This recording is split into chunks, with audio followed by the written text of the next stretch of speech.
Alright, so now we're going to talk about the last section of Chapter 5, 5.5, and this is numerical integration. Now, using integrals to find area works extremely well as long as we can find the antiderivative of the function.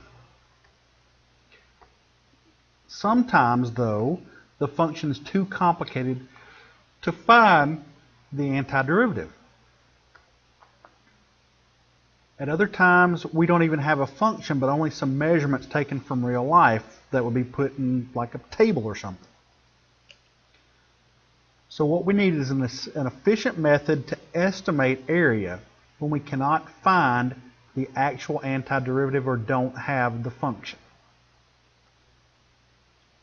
Now, we'd already talked about our LRAM, RRAM, and MRAM. We're going to talk a little bit more. The actual area under this curve could be found by doing the integral from 0 to 4 of 1/8 x squared plus 1. Remember, this is the one that we did LRAM and RRAM and all that stuff on. And we know that this function is going to be 6 2/3.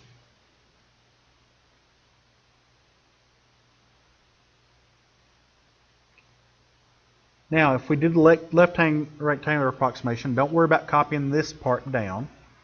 We know that the approximate area from the left hand was 5.75, and if you need to remember how to do this, you can always look back into 5.1 and 5.2. That's where these come from.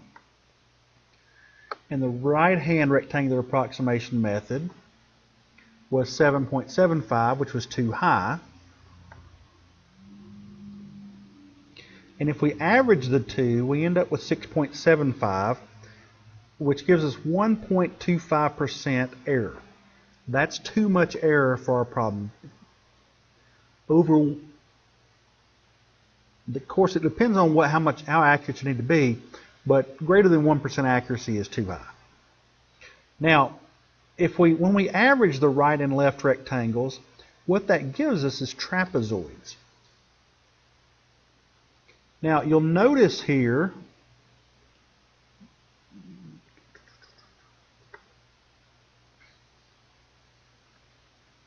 right here, the blue, of course, is our curve, and then, of course, we got the straight line above it. So we're just going from what the left-hand value was to the right-hand value was, and we're drawing a secant line.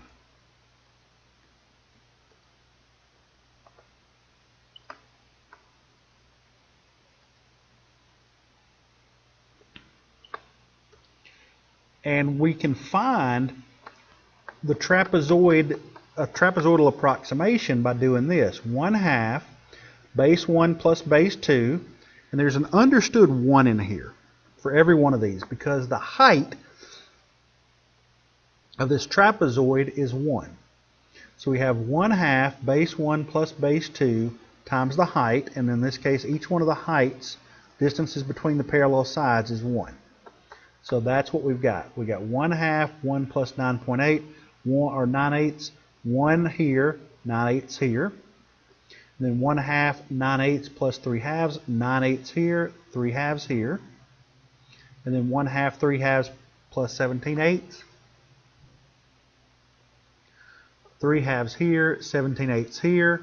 And then the last one, 1/2, 17/8 plus 3, 17/8 for this side, 3 for that side. So when we add all that together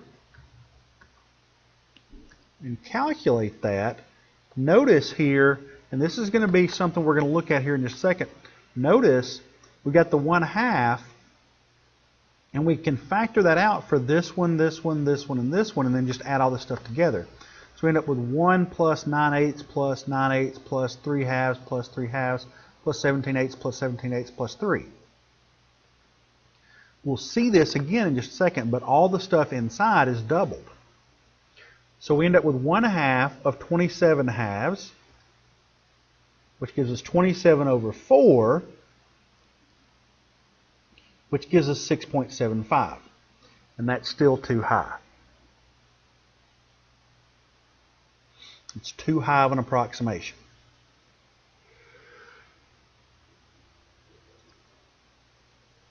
but that does give us the trapezoidal rule. The trapezoidal rule, a trapezoidal approximation, is h over 2, and h is the width of the subinterval, and then it's y sub 0 plus 2y sub 1 plus 2y sub 2 plus dot dot dot 2y sub n minus 1 plus y sub n. So it doesn't matter how many subintervals you have. N is the number of subintervals we're having. And all we need to do is the first and the last are only added once. Everything inside is doubled because it's going to, like we looked at with that last problem here, this value was used for this trapezoid and that trapezoid. The value for 2 was used for this trapezoid and that trapezoid. Everything inside was used twice. So that's why these doubles are there. Now, this gives us a better approximation than either left or right rectangles, and it does it simply because of this. It's doing a linear approximation here for this curve, whereas before we were doing a constant approximation. We were saying either this side or that side, so it didn't adapt to how much that was changing over the interval. It was just one side or the other. This one actually takes into account how much it changes from one endpoint of the interval to the other.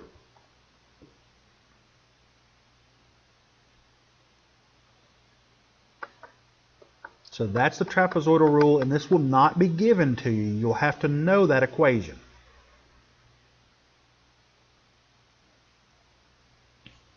All right, now compare this with the midpoint rule, where we did the midpoint, so at 0.5, at 1.5, at 2.5, and 3.5. And we got 6.25, and that is too low, but it's 6.25% error. And all we're doing to find our error is dividing how much it's off by the actual value. Now, the midpoint rule gives us a closer approximation than the trapezoidal rule, but in the opposite direction. Where the trapezoidal rule was an over approximation, this is an under approximation. Now, so the trapezoidal rule is 6.750, and it gives me a 1.25% error above it.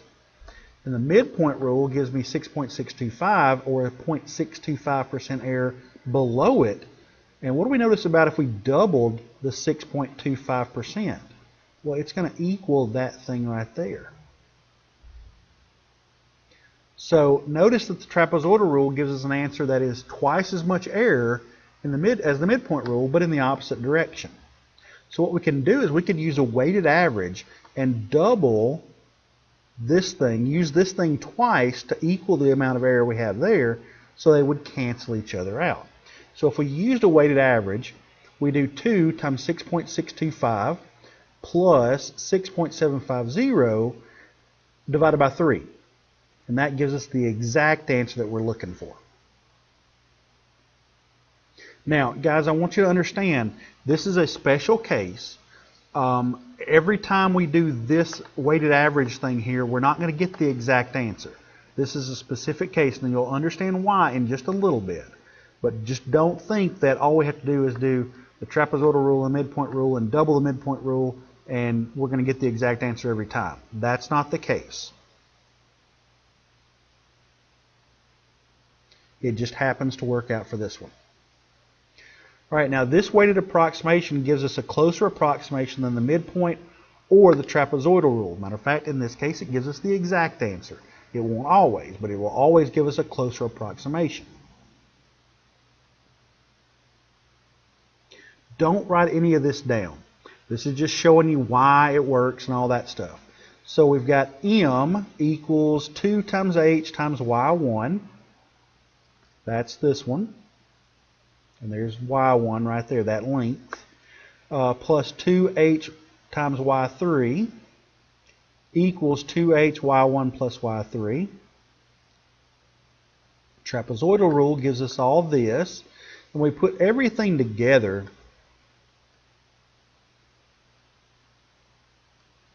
You're going to get something. You're never going to have to worry about this, so don't worry about how this works. but we actually end up getting a new way to approximate it. You do need to know the formula for this, and that's what we have right here. Now this is called Simpsons Rule. And Simpsons Rule says we're going to take the height and divide it by 3. And the same reason that we had before. We're doing 2 times the midpoint plus 1 time of the trapezoidal rule. The thing that you got to notice is in here. Now once again, h is the width of the subinterval, and in this case only, n must be even. We must have an even number of subintervals. If we don't, this doesn't work. So you have to have a number of subintervals that is even for this to work out. And you have y sub 0 plus 4y sub 1 plus 2y sub 2 plus 4y sub 3 plus ... 2y sub n minus 2 plus 4yn minus 1 plus y sub n. Now once again, we notice that the first and the last occur one time. Inside here though, we're going to alternate starting with 4, 4, 2, 4, 2, 4, 2, but we have to end with 4 before we go to that last single term. If you do not end with 4, one of two things have happened. Either n's not even, or you've missed something somewhere in there. So it has to go 4, 2, 4, 2, 4, and end with a 4, start with a 4, and end with a 4 with these middle terms. Otherwise, you don't have a number n that's even, or you've made some mistake in there. And then, of course, you have the first y value and the last y value on the outside. This is called Simpsons Rule, and it's more accurate than either the Trapezoidal Rule or the Midpoint Rule. So, for instance, if we had used this thing right here, that same one, let's use the same values we had before. We have 1/3, because subinterval is 1, and divided by 3, of course, and 1 plus 4 times 9/8 plus 2 times 3/2 plus 4 times 17/8 plus 3. These are the y values, y0, y1, y2, y sub 3, y sub 4. All right, and when we calculate this out,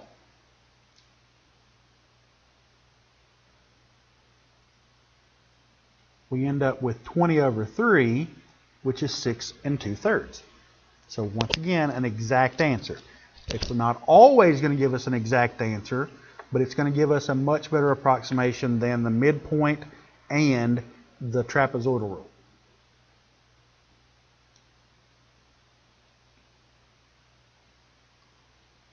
Now, Simpsons Rule can be interpreted as fitting parabolas to sections of the curve, which is why this example came out exactly. Notice, remember, the trapezoidal rule was what? We did a linear fitting to the sections of the curve.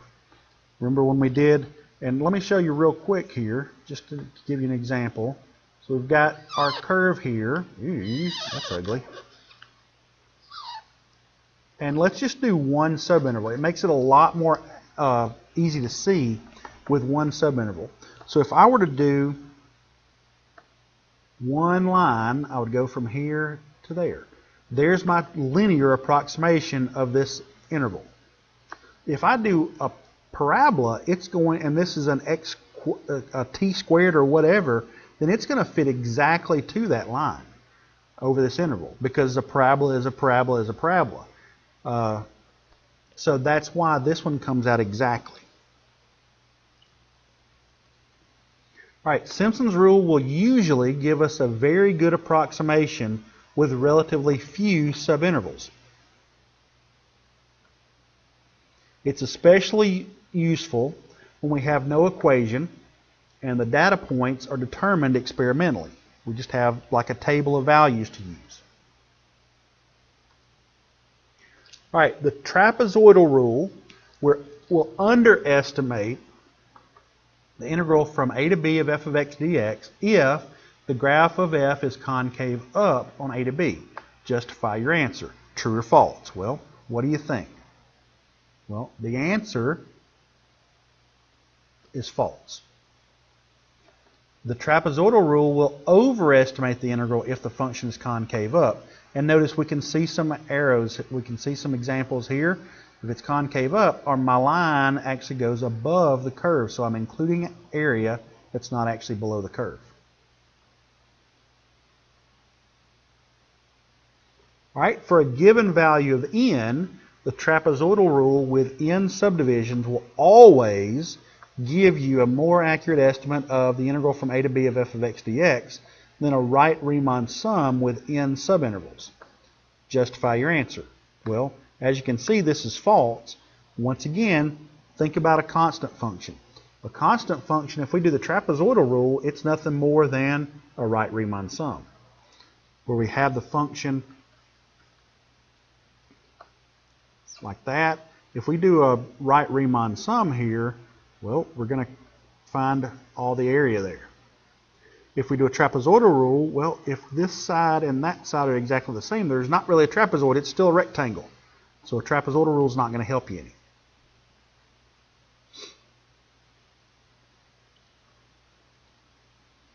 All right, using 8 equal subintervals on the interval from 2 to 12, the LRAM approximation of the integral from 2 to 12 of f of x dx is 16.6, and the trapezoidal approximation is 16.4. What is the RRAM approximation? Now, I'm going to go ahead and tell you it's not E. You can find this thing out. Now, what I want you to do is I want you to pause the video for a second and just think through this problem and see if you can figure it out. It's really not that difficult. Remember where the trapezoidal approximation comes from. We actually did it in the notes. You can even look back on the notes and see. But try to figure it out and then come back and check your work. All right, so here's the work. It's actually A, and the reason why, if you remember where the trapezoidal approximation actually came from, it was the average of the left-hand rectangular approximation method and the right-hand rectangular approximation method. So you can actually work backwards, and since we know what the trapezoidal is and we know what the left is, we can work backwards and say 16.4 equals 16.6 plus r over 2. Multiply both sides by 2, it will cancel out over here. It gives us 32.8 over here, equals 16.6 plus r. Subtract 16.6 from both sides, and you're going to get r equals 16.2. Remember, the trapezoidal rule is found in either using the trapezoids, or you can do the average of the left and the right hand approximation method.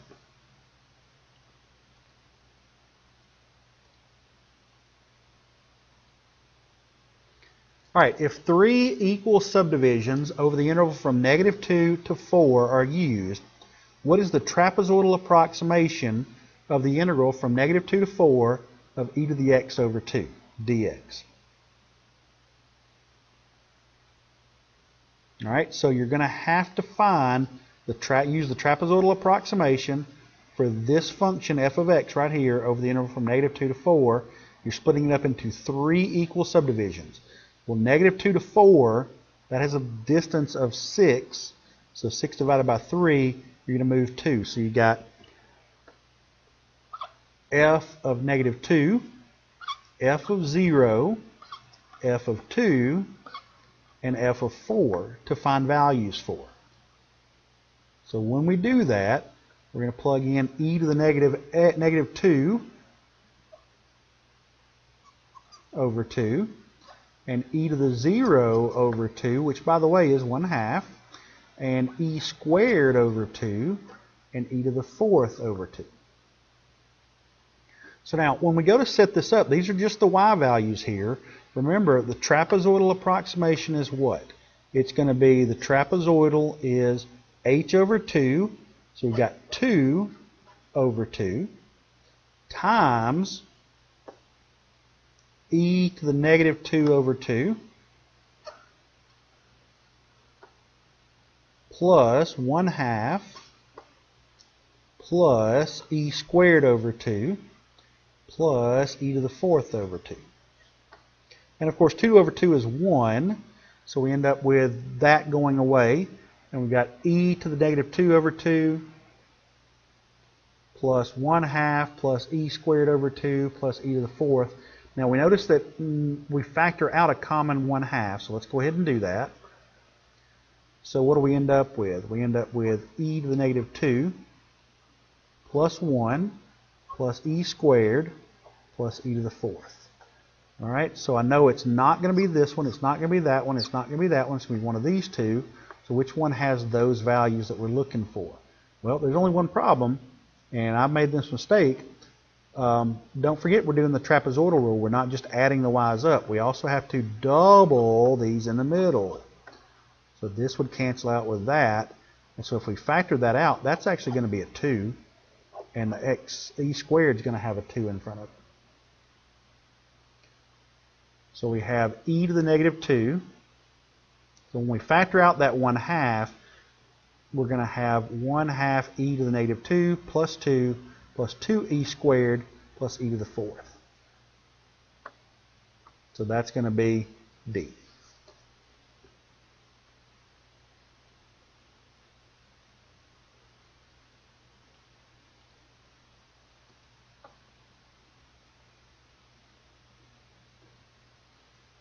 All right, the trapezoidal approximation of the interval from 0 to pi of sine x dx using 4 equal subintervals of the interval of integration is what? All right, so we're breaking the interval of integration from 0 to pi into 4 parts. So we're integrating at pi over 4. Oops, sorry, we're starting at 0. So we got 0, so sine of 0, sine of pi over 4, sine of pi over 2, sine of pi over of 3 pi over 4, and the sine of pi. We're just adding pi over 4 each time there. All right, so what is the sine of 0? The sine of 0 is 0. What's the sine of pi over 4? The sine of pi over 4 is the square root of 2 over 2. Sine of pi over 2 is 1. Sine of 3 pi over 4 is the square root of 2 over 2 again. And the sine of pi is 0. So trapezoidal approximation of this thing is going to give us pi over 4, that's my interval, subinterval, divided by 2, times all these things added together, and the middle ones are doubled. So we've got 0 plus 2 square roots of 2 over 2, plus 2 times 1, plus 2 times the square root of 2 over 2, and then plus 0.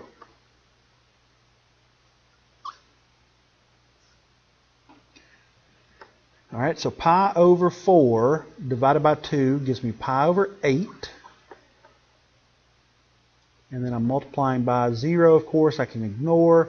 These 2's cancel out, so I end up with the square root of 2 plus 2 plus the square root of 2, right there with those canceling out. So we end up with pi over 8 times 2 square roots of 2 plus 2. Now, if you notice, we have a common factor there of 2 in this. So we can bring that all the way out, and you end up with 2 pi over 8, which will reduce, of course, to pi over 4. And then if we take 2 out of this, we get the square root of 2. Take 2 out of that, we get plus 1. So pi over 4 times the square root of 2 plus 1. So pi over 4 times the square root of 2 plus 1. So C.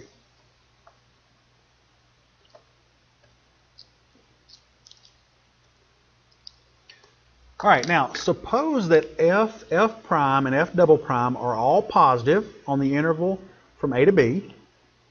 And suppose we compute LRAM, RRAM, and the trapezoidal approximations of the interval from A to B of f of x dx using the exact same number of equal subdivisions of A to B. If we denote the 3 approximations of I as L, R, and T respectively, which of the following is true?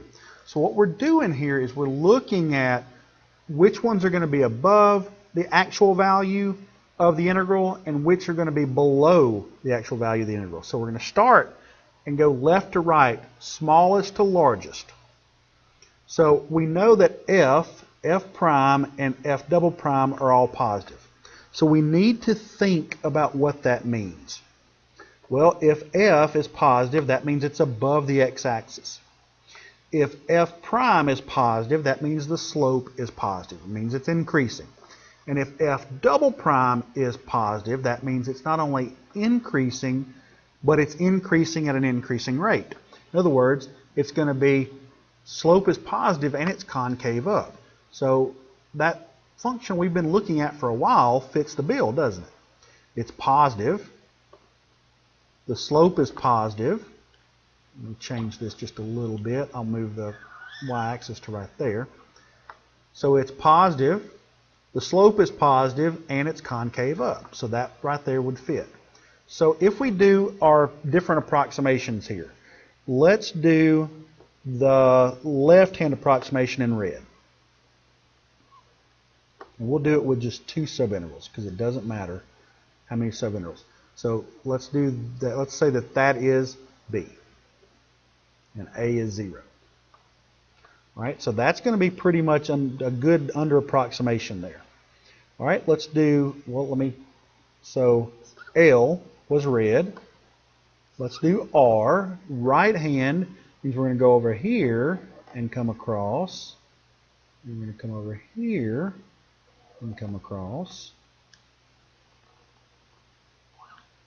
So we know we're going to be greater than our actual value there.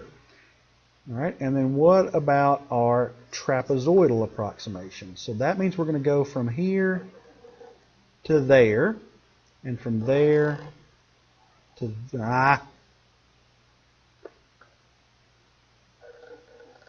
there. All right, so it's going to be a little bit more than our actual value, but it's not going to be as large as the green.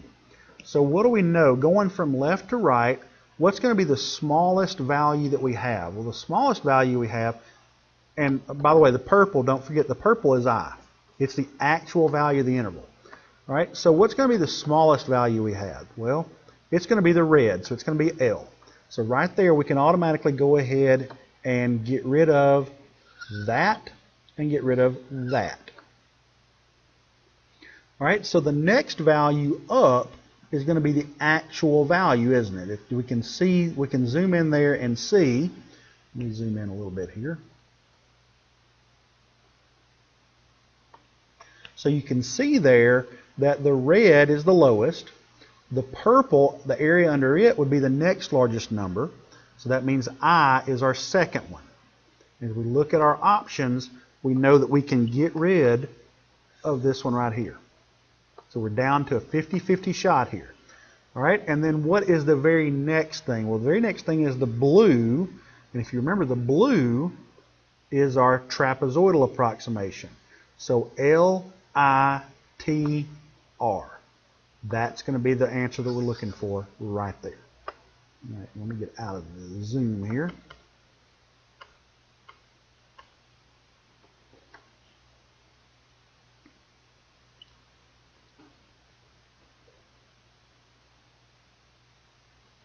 All right, that's all of this chapter.